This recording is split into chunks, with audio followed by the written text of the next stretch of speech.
ప్రభువైన యేసుక్రీస్తు నామములో మీ అందరికీ శుభములు. నేటి దేవుని వాక్యము యోబు గ్రంథం 22వ అధ్యాయము 28వ వచనము. మరియు నీవు దేనినైనా యోచన చేయగా అది నీకు స్థిరపరచబడును, నీ మార్గముల మీద వెలుగు ప్రకాశించును. ఈ లోకములో శ్రేష్టమైనటువంటిది ఏది కూడా ఊరకనే రాదు.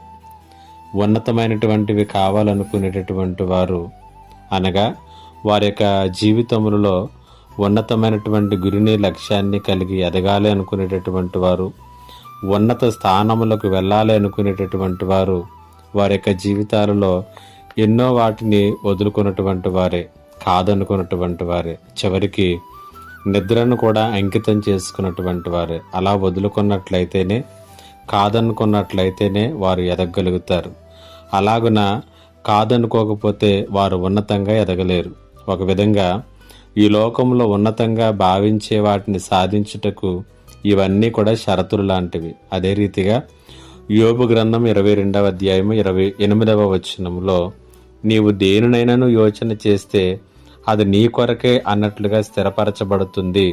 నీవు నడిచేటటువంటి ప్రతి మార్గములోనూ కూడా దేవుని వెలుగు ప్రకాశిస్తూ ఉన్నది అనేటువంటి మాట చూస్తున్నాం.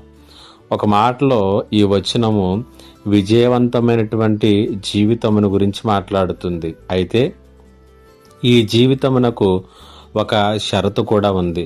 అదేమిటో తెలుసా?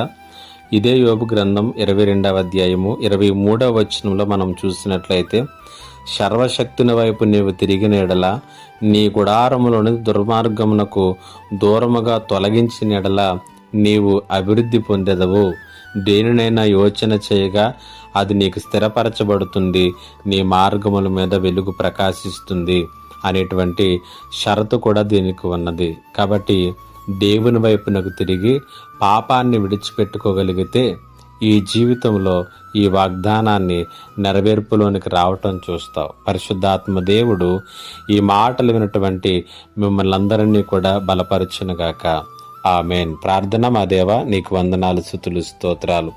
మా జీవితంలో దర్శించి ఇటువంటి దీవెనకరమైనటువంటి జీవితంలో మా జీవితాలు మేము కట్టుకోవటానికి పరిపూర్ణంగా నీ వైపునకు తిరిగే కృప దయచేయమని యేసు నామమున అడుగుచున్నాను తండ్రి. ఆమేన్.